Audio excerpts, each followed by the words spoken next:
लेकिन फिर महाराज विश्वास किया जाए या नहीं? नहीं, धोखा हो सकता है। नकली माँ बापों की चर्चा शास्त्रों में भरी पड़ी है।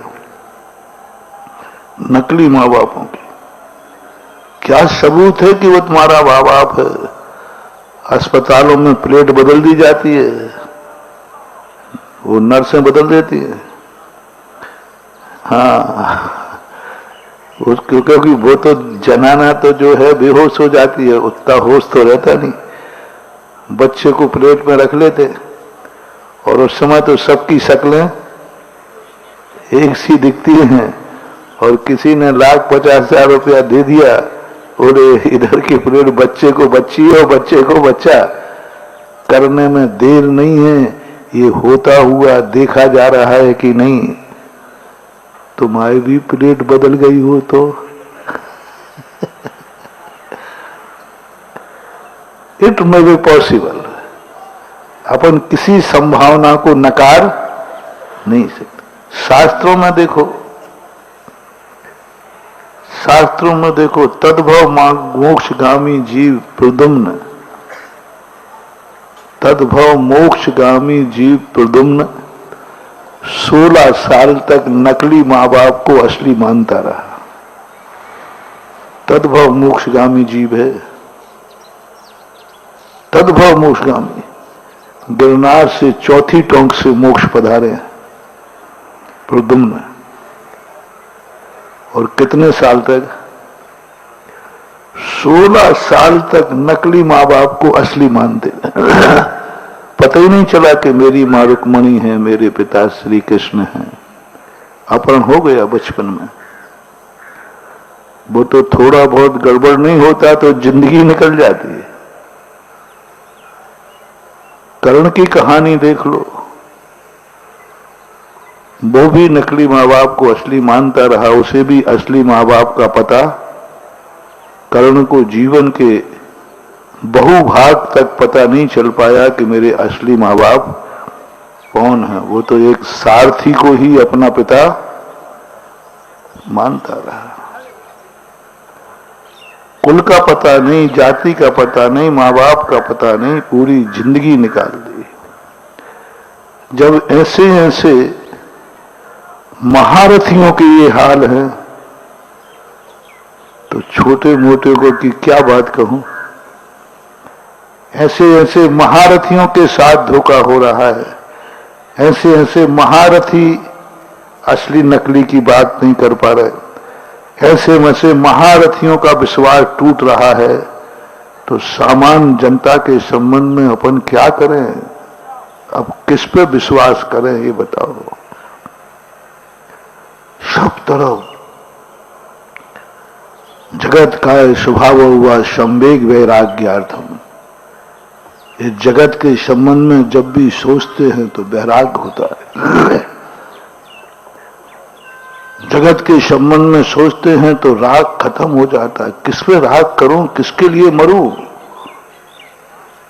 जिसके लिए मर रहा हूं एक दिन वही हमें मारने को तैयार खड़ा है। जिसके लिए मर रहे हैं एक दिन वही मारने को तैयार खड़ा है। जिसके लिए तुम सब कुछ कर रहे हो वही तुम्हें सब कुछ लूटने को तैयार है। जिसके साथ तुम कहते हो मैंने क्या नहीं किया, लेकिन वो तुम्हारे लिए कुछ भी मानने को तैयार नहीं। वो तो उल्टा कहता है। आजकल के छोकरे माँ बाप से कहते हैं कि तुमने, एक बच्चे ने माँ से कहा, देख बेटा मैंने तुझे दूध पिलाया है। बोले आपने कोई एहसान नहीं किया, हमने दूध पी करके आपको कैंसर से बचाया है और आपने हमारे लिए जन्म नहीं दिया, अपने लिए खुद जन्म दिया। सोच बिल्कुल, हर पहलू के दो पहलू होते हैं, हर वस्तु के। और नकारात्मक जो पहलू है वो ज्यादातर सामने आता है। इसलिए जो वस्तु का स्वरूप, जगत का स्वरूप जानने को कहा, यदि अपने आप के वैराग्य को कायम रखना है तो तुम्हें ठोकरें जरूर खाना पड़ेगी। तुम्हारा राग महाराज के भगवानों के प्रवचनों से नहीं टूटेगा। तुम्हारा राग टूटेगा जब जिससे तुम राग कर रहे हो वो ही तुम्हें धोखा देगा। तुम अरे राम राम राम, तुम हमारी बातों में आ जाओ। अरे तुम भगवान की बातों में नहीं आए तो हमारी क्या हो गई। भगवान भी समझा समझा करके चला गया। भगवान कहते भैया मैंने, हाँ हाँ भगवान कहा है मैं जा रहा हूं। ऐसा कहीं पढ़ा था एक में कि भरत चक्रवर्ती, भगवान ऋषभदेव का प्रवचन हुआ, ये संसार बेकार है, ये सब असार है, और बस सुनने के बाद भरत चक्रवर्ती जाने लगा। तो गंधर्व परमेष्ठी विषभ सेन कहते चक्रवर्ती कहां जा रहे हो? अभी भगवान ने क्या कहा? ये संसार बेकार है, इसमें फंसना नहीं, अपना कल्याण करो। क्या कहा? भगवान ने जो कहा वो सही कहा कि नहीं? अरे भगवान तो सही बोल रहे हैं, वो कहा है ठीक। नमस्ते महाराज, नमस्ते महाराज। अरे भाई क्या कहा? अरे नमस्ते महाराज, नमस्ते महाराज। तुम गलत कहते नहीं हो और मानते, और वो चला गया।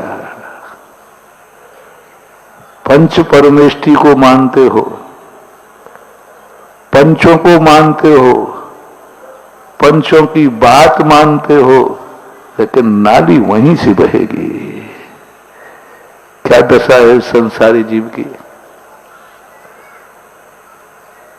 सत्य को तुम नहीं जानते सो बात नहीं। किसको नहीं मालूम कि सब यहीं छोड़ के जाना है? किसको नहीं मालूम कोई किसी का नहीं है? किसको नहीं मालूम कि धर्म क्या है, अधर्म क्या है? किसको नहीं मालूम कि पाप क्या है, पुण्य क्या है? सब तो जान रहे। जहर क्या है, अमृत क्या है, सब जान रहे। 99% लोग जानते हैं, और खास तौर से जैनियों का तो बहाल ही बहुत विचित्र। जैनी तो बचपन से ही जानता है, पाठशाला में ही पढ़ा दिया जाता है ये संसार कैसा है। 12 भावनाएं पढ़ते रहते हो, राजा राणा छत्रपति, हथियन के अशवार, मरना सबको एक दिन अपनी अपनी वार। हाँ रटी हुई है, ये तो पक्की रटी है। कबूतरों के समान सुनते हो। एक बार एक बहेलिया था,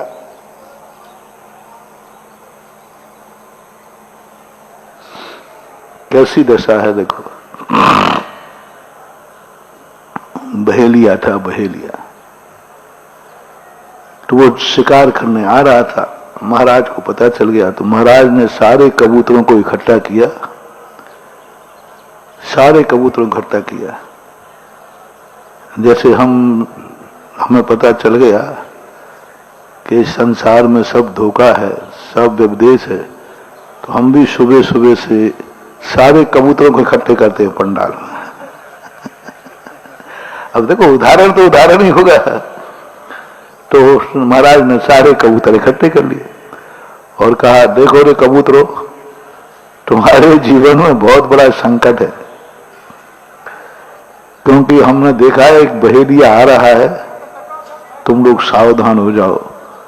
बहेलिया आएगा, जाल बिछाएगा, तुम फंस मत जाना। सुनिए कि नहीं? तो गुटरगु करके कह दिया हाँ साहब सुन रहा हूं। तो बोलो। तो सारे कबूतरों ने क्या बोला? बहेलिया आएगा, जाल बिछाएगा, तुम फंस मत जाना। सबने रट लिया। अब महाराज निश्चिंत हो गए कि कबूतरों को हमने बता दिया, अब बहेलिया एक को भी नहीं मार पाएगा, एक को भी नहीं फंसा पाएगा, क्योंकि हमने पहले ही सूचना दे दी। जब वो छापा वाले आते ना तो पहले ही से किसी का फोन आ जाता है, बच जाते हैं। और महाराज निश्चिंत हो गए। बहेलिया आया, जाल बिछाया, सारे कबूतर फंस गए, नहीं उड़े ही नहीं, सब फंस गए। और बहेलिया टांग के ले जाए, बाबा जी कबूतरों को समझा रहे हो। कबूतर को आप देखना, एक जानवर ऐसा है कबूतर, कितने उड़ा देना आप, वो थोड़ा उड़ करके मरला करके वो यहीं आएगा। एक जानवर ऐसा है कि जिसने कबूतर ने एक बार घर बना लिया, उसको आप हटा नहीं सकते, हटा ही नहीं सकते। या तो मरेगा, भगेगा नहीं, वो स्थान नहीं बदलेगा, वो तो थोड़ा उड़ा देना, वो यूं मरवाएगा और मरवा करके फिर मुड़ेर पे उतर आता, वहीं के वहीं उतर आता, कितने करो कुछ, भागते ही नहीं कबूतर। और जानवर भाग जाएंगे, चिड़िया है, तोता है, इनको थोड़ा बहुत डरा दो, धमका दो, वे स्थान बदल देते, लेकिन कबूतर कभी स्थान नहीं बदलता। वो तो कितने ही समझाओ, कितने ही करो, वो तो मुड़ेर पर बैठेगा तो बैठेगा। सुन रहे हो रे कबूतरों, हम तुमसे नहीं कह रहे, कबूतरों से कह रहे, नहीं तो तुम लोग मानो के मुंह है। अगर आपको मेरी वीडियो अच्छी लगती है तो प्लीज़ मेरे चैनल को लाइक करें, शेयर करें और सब्सक्राइब करें। Thank you.